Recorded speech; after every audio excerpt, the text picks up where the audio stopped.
À peine 10 jours après la lourde défaite infligée par le PSG en Coupe du Monde des clubs, 4-0, l'ambiance au sein du vestiaire du Real Madrid continue de faire couler beaucoup d'encre. Ce week-end, le club madrilène a tourné une page importante avec les adieux officiels de Lucas Vazquez. Et c'est précisément lors de cet événement que les tensions et divisions supposées au sein de l'effectif ont éclaté au grand jour. Après 11 années passées sous le maillot blanc, marquées par 5 Ligues des Champions et 18 autres trophées, l'ancien international espagnol a reçu l'hommage qu'il méritait. Souvent dans l'ombre des stars, mais indispensable sous Zidane et apprécié pour son professionnalisme, Vasquez a tiré sa révérence lors d'une cérémonie empreinte d'émotion, entouré de sa famille et de proches. Pourtant, ce moment de célébration a surtout été marqué par une image qui a fait le tour des médias espagnols. Seuls 2 joueurs actuels du Real Madrid, Kylian Mbappé et Andriy Lunin, avaient en fait le déplacement pour assister à l'événement. Cette absence massive de coéquipiers a été perçue comme un signal inquiétant par les supporters et la presse. Vasquez, décrit comme un coéquipier modèle et unanimement respecté, n'a reçu aucun message public d'adieu de plusieurs cadres du vestiaire, à commencer par Vinicius Junior. Le Brésilien, loin de Madrid, se trouvait au Brésil pour inaugurer sa statue de cire au musée Madame Tussauds de Rio et finaliser les préparatifs de sa fête d'anniversaire prévue sur 2 jours. Cette attitude a suscité de vives critiques, beaucoup estimant que le joueur aurait pu témoigner davantage de respect pour l'un des vétérans du club. À l'inverse, la présence de Mbappé, pourtant arrivé à Madrid il y a seulement un an et qui a écourté ses vacances pour l'occasion, a été unanimement saluée. Lucas Vazquez, des adieux. Avec seulement 2 joueurs de l'équipe première, Lunin et Mbappé, qui ont mis leur congé de côté pour honorer le Galicien. La présence de Mbappé a surpris, car il ne partage l'affiche avec Vazquez que depuis un an, rapporte Mundo Deportivo. Marca renchérit, un geste de grande classe de la part du Français et de l'Ukrainien, les 2 seuls représentants de l'équipe première à ses adieux. Manolo Lama, journaliste influent de la COP, suivi par plus de 500 000 personnes sur X, a également salué l'attitude de l'attaquant français en déclarant « Ça, c'est un leader ». Mbappé aux côtés de Lucas Vazquez le jour de ses adieux. Une remarque que beaucoup ont interprétée comme un tacle indirect envers Vinicius, déjà critiqué pour son absence. Ce contraste entre un Mbappé exemplaire et un Vinicius critiqué alimente un constat qui gagne du terrain en Espagne. Le Real Madrid, en pleine mutation, semble désormais prendre l'accent français. De plus en plus d'observateurs parlent aujourd'hui d'un club qui n'est plus seulement celui de Florentino Pérez ou des historiques comme Modric, mais du Real Madrid de Kylian Mbappé, symbole d'un nouveau leadership en construction, sur et en dehors du terrain. Tebas recadre le Real Madrid sur le calendrier, pas de quoi se plaindre. Javier Tebas, président de la Liga, a une nouvelle fois pris la parole au sujet de la polémique qui enfle autour du calendrier du Real Madrid. Alors que la Casablanca dénonce un manque de repos avant le lancement de la saison 2025-2026, Tebas estime que le club de Florentino Pérez dramatise une situation qui, selon lui, n'a rien d'exceptionnel. Tout est parti de la demande officielle du Real Madrid de repousser son premier match de Liga, prévu le 19 août, soit seulement quelques jours après sa participation à la Coupe du Monde des clubs. Battus en demi-finale par le PSG, les merengues estiment que le laps de temps qui sépare ce tournoi international du coup d'envoi de la Liga ne leur laisse pas assez de jours pour recharger les batteries. Une requête qui, pour l'instant, a été rejetée par les instances et dont l'ultime décision sera prise par le juge de compétition de la Fédération espagnole. Mais Tebas, visiblement peu sensible à la requête madrilène, a tenu à rappeler les faits. Nous avons déjà donné notre avis. Il y a suffisamment de jours pour récupérer, conformément aux périodes de repos fixées par la convention collective. Le problème ne vient pas de la Liga, mais d'une compétition comme la Coupe du Monde des clubs qui impose ses dates de manière unilatérale, un point sur lequel la FIFPro, syndicat des joueurs, s'est déjà plainte, a-t-il expliqué lors d'un entretien avec les médias espagnols. Pour le patron de la Liga, le Real Madrid devrait plutôt se réjouir des bénéfices financiers engrangés lors de sa participation au Mondial des clubs, plutôt que de pointer du doigt la fédération espagnole. Le Real Madrid dispose d'un effectif suffisamment étoffé pour absorber ce calendrier. Et puis, Ce club a généré d'importants revenus grâce à sa présence à cette compétition. Ce n'est pas pour quelques heures de récupération supplémentaires que cela devrait poser problème, a-t-il ajouté, avec une pointe d'ironie. Tebas n'a pas hésité à comparer la situation madrilène avec celle d'autres géants européens. Le PSG dispute la finale de la Supercoupe le 13 août et débute le championnat français le 17 août. Chelsea reprend la Premier League le 17 et le Real Madrid le 19. Franchement, la différence est minime. Je ne vois donc pas où est le problème, a-t-il insisté.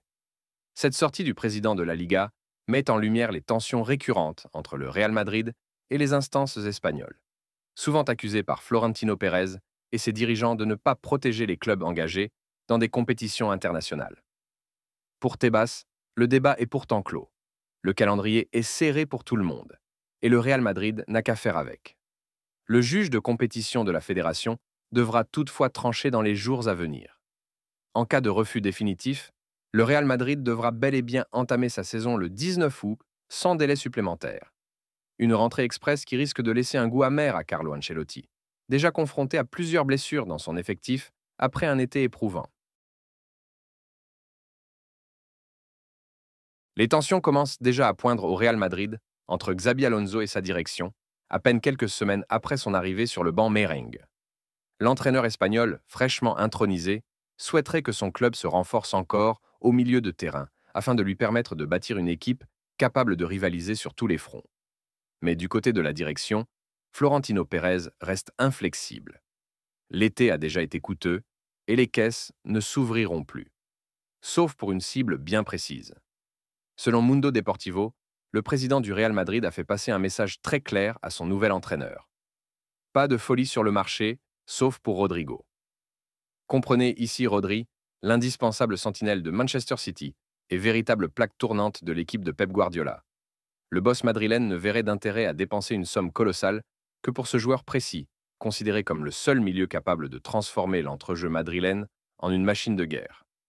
Mais convaincre les Citizens et Pep Guardiola de lâcher leur métronome paraît quasiment mission impossible, tant le joueur est jugé intransférable. Et même si City acceptait d'ouvrir des discussions, la facture pourrait aisément dépasser les 121 millions d'euros, ce qui refroidit d'autant plus les ardeurs. Pour Xabi Alonso, qui connaît mieux que quiconque l'importance d'un milieu solide et polyvalent, cette posture est difficile à avaler. L'ancien coach du Bayer Leverkusen avait pourtant soumis à ses dirigeants 3 noms qu'il estime essentiels pour équilibrer son effectif. Nicolo Barella, le dynamiteur de l'Inter Milan, Angelo Stiller, révélation de Stuttgart, et Kees Smith, jeune pépite néerlandaise de l'AZ Alkmaar. 3 profils différents, mais chacun apportant des solutions à un secteur de jeu où Luka Modric et Toni Kroos, malgré leur talent, ne sont plus des titulaires indiscutables sur l'ensemble d'une saison. Problème, l'investissement déjà réalisé par le Real Madrid sur ce mercato bloque toute nouvelle avancée. Avec 182 millions d'euros dépensés sur 4 renforts, Florentino Pérez estime avoir largement donné pour préparer la saison à venir. Pour lui, l'effectif actuel était capable de répondre aux exigences de Xabi Alonso, et ce dernier devra d'abord faire ses preuves avant d'obtenir de nouveaux renforts. Le président Merengue mise également sur les jeunes déjà présents au club, comme Arda Güler et Eduardo Camavinga, pour prendre le relais et offrir de la fraîcheur au milieu de terrain. Cette divergence de vue n'est pas encore un conflit ouvert, mais elle révèle un premier point de friction entre l'entraîneur et sa présidence. Xabi Alonso, qui connaît bien la Maison-Blanche pour y avoir évolué comme joueur, sait que les décisions sportives passent toujours par le bureau de Florentino Pérez, et qu'il faudra du temps pour convaincre le président d'investir davantage. Mais si les résultats ne suivent pas rapidement, cette différence de stratégie sur le recrutement pourrait bien devenir un sujet brûlant dans les prochains mois. En attendant, le Real Madrid reste attentif au marché, espérant une opportunité ou un mouvement surprise de Manchester City concernant Rodri. Mais à ce jour, rien n'indique que la Casablanca réalisera un 5e gros coup cet été. Et pour Xabi Alonso, il faudra probablement composer avec ce qu'il a, en espérant que cela suffise pour viser les sommets. Le Real Madrid sommet de dégraisser avant de se renforcer. Fran Garcia vers le Milan AC, Modric valide l'opération. À Madrid, l'heure n'est pas encore aux grandes manœuvres côté arrivée. Avant de se permettre le moindre coup sur le marché des transferts, la direction du Real Madrid doit d'abord alléger un effectif déjà au complet. Avec l'arrivée d'Alvaro Carreras et l'intégration de Gonzalo Garcia pour la saison prochaine, le club compte désormais 25 joueurs sous contrat pour l'équipe première, soit la limite maximale imposée par la Liga. Une situation qui oblige Florentino Pérez et ses équipes à céder des éléments avant d'espérer exaucer les souhaits de Xabi Alonso, qui réclame au moins un renfort de poids cet été. Dans cette optique, plusieurs joueurs voient leur avenir s'assombrir. Rodrigo Goes, malgré son importance dans la rotation, continue d'agiter les rumeurs. Le Brésilien serait suivi de près par Liverpool et le Bayern Munich, deux clubs capables de dégainer un chèque conséquent pour convaincre le Real. Autre dossier chaud, Dani Ceballos. Le milieu de terrain pourrait faire son retour au Real Betis, où il conserverait un statut de cadre. Mais le club andalou doit d'abord trouver les fonds nécessaires pour convaincre Madrid. Pour autant, c'est dans le couloir gauche que la situation devient critique. L'arrivée de Carreras, jugé indispensable pour renforcer le groupe, crée désormais un embouteillage à ce poste. Trois joueurs se disputent maintenant le rôle de latéral gauche. Ferland Mendy, toujours convalescent, et dont le retour à la compétition n'est pas attendu avant fin septembre. Fran Garcia, l'une des révélations madrilènes de la Coupe du Monde des clubs, et le jeune Carreras, fraîchement arrivé. Trop pour un seul poste. Si Mendy reste difficilement transférable en raison de ses blessures et de son salaire, Fran Garcia pourrait bien être le grand sacrifié. D'après plusieurs médias espagnols, l'Espagnol de 24 ans, formé à la Cantera, suscite l'intérêt de plusieurs clubs en Liga, mais aussi à l'étranger. Et selon le quotidien AS, l'AC Milan serait passé à l'offensive. Le club lombard, en pleine reconstruction après une saison décevante en Serie A, cherche à densifier ses couloirs et serait prêt à mettre 20 millions d'euros sur la table pour s'offrir le latéral madrilène. Les négociations auraient déjà commencé entre le Milan AC et Ginés Carvajal, l'agent de Fran Garcia. Un détail surprenant vient ajouter du poids à cette piste. Luka Modric lui-même, désormais joueur du club italien après l'expiration de son contrat au Real Madrid, aurait validé en interne l'arrivée de son ancien coéquipier. Le Croate, qui a rejoint Milan cet été, verrait en Garcia un profil capable d'apporter de la vitesse et de la profondeur au couloir gauche milanais. Du côté de Madrid, la décision n'a pas encore été prise, mais la tendance est claire. Pour répondre aux demandes de Xabi Alonso sur le marché, le Real doit vendre. Et Fran Garcia, malgré sa belle progression, pourrait devenir l'un des premiers sacrifices de l'été. Libre depuis la fin de son contrat avec le Real Madrid, Lucas Vázquez se retrouve aujourd'hui à un carrefour important de sa carrière.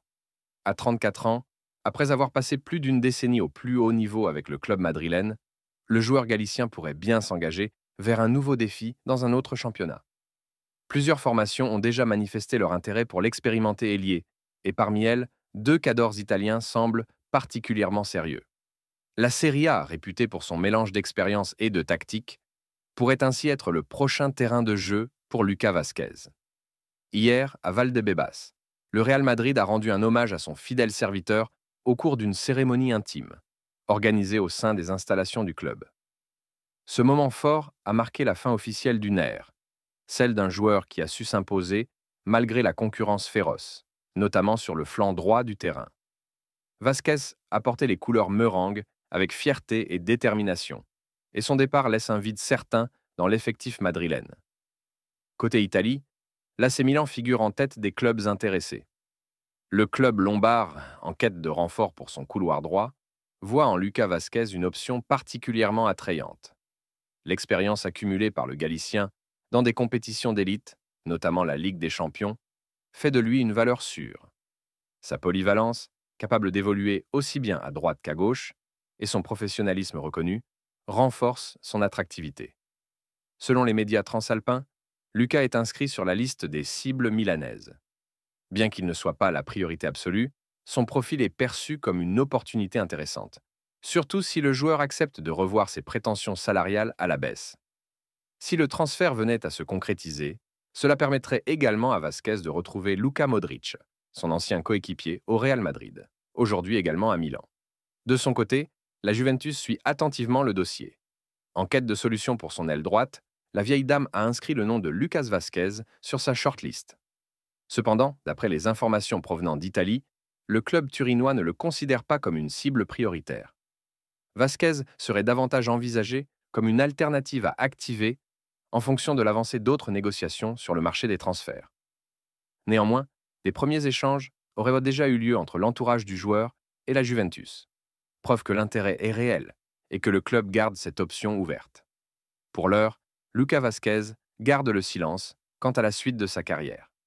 Aucun communiqué officiel n'a encore été publié et le joueur ne s'est pas exprimé publiquement sur ses intentions. Toutefois, depuis l'annonce de son départ du Real Madrid, plusieurs clubs ont contacté son entourage, témoignant de la valeur qu'il conserve malgré son âge. L'ancien numéro 17 Merengue ne semble pas prêt à mettre un terme à sa carrière. Bien au contraire, il affiche une volonté manifeste de poursuivre l'aventure à un niveau compétitif, dans un environnement qui saura tirer profit de son expérience et de son leadership naturel. Jude Bellingham sort du silence après son opération. Le compte à rebours est lancé. Jude Bellingham a enfin parlé. 2 jours après avoir subi une opération de l'épaule gauche, le milieu de terrain du Real Madrid a donné de ses nouvelles et rassuré ses supporters. Opéré à Londres, à la Fortis Clinic, l'international anglais débute désormais une période de convalescence cruciale pour espérer retrouver les terrains avant la fin de l'automne. Cette intervention, prévue de longue date, visait à mettre un terme à une douleur récurrente qui le suivait depuis novembre 2023. Malgré ce problème, Bellingham avait tenu son rang tout au long de la saison passée, disputant presque toutes les rencontres de la Casablanca. Protégé par une épaulière, il enchaînait les titularisations sans jamais faiblir, refusant de laisser tomber l'équipe lors des moments décisifs. Mais à l'aube de cette nouvelle campagne, il était temps pour le prodige anglais de mettre sa santé au premier plan. L'opération, réalisée avec succès par les spécialistes Andrew Wallace et Susan Alexander, s'est déroulée sans le moindre contretemps. Bellingham, qui fêtera ses 22 ans cet été, devra toutefois s'armer de patience. Son indisponibilité est estimée à environ 3 mois. Le Real Madrid ne devrait donc pas pouvoir compter sur lui avant la mi- ou la fin octobre. Une absence qui prive Xabi Alonso d'un atout majeur au milieu de terrain en ce début de saison. Malgré ce coup dur, Bellingham garde le moral et l'a prouvé en adressant un message à ses fans depuis son lit d'hôpital. Sur ses réseaux sociaux, le numéro 5 madrilène a partagé une photo accompagnée de quelques mots forts. Merci à Andrew Wallace et Susan Alexander, à toute leur équipe et au personnel de la Fortis Clinic pour leur professionnalisme et leur hospitalité. Merci également à Ivan Ortega et au Dr Leyes d'avoir fait le déplacement pour me soutenir. Et enfin, un immense merci à tous pour vos vœux et vos messages d'affection. Le processus de retour est lancé, on se voit bientôt. Pour le Real Madrid, cette absence soulève une problématique immédiate. Comment compenser le vide laissé par l'un de ses leaders techniques et émotionnels? Bellingham, depuis son arrivée en 2023, s'est imposé comme un pilier incontournable de l'entrejeu, combinant volume de jeu, impact physique et efficacité offensive. Xabi Alonso, déjà contraint de jongler avec un calendrier chargé, devra trouver des solutions temporaires, probablement en s'appuyant davantage sur des joueurs comme Federico Valverde, Eduardo Camavinga ou Aurélien Tchouaméni. Si tout se passe comme prévu, Bellingham pourrait signer son grand retour juste après la trêve internationale d'octobre. Et le calendrier réserve un rendez-vous de taille pour ce retour attendu, le premier derby madrilène de la saison, face à l'Atlético au Wanda Metropolitano. Une date symbolique, presque un objectif, qui pourrait marquer le point de départ d'une nouvelle montée en puissance pour le prodige anglais. En attendant, les supporters du Real devront s'armer de patience, tout comme leurs jeunes stars. Mais à en croire le sourire et le ton optimiste de Bellingham, l'essentiel est ailleurs. L'épaule est réparée, le travail de rééducation commence, et le compte à rebours vers son retour est bel et bien enclenché.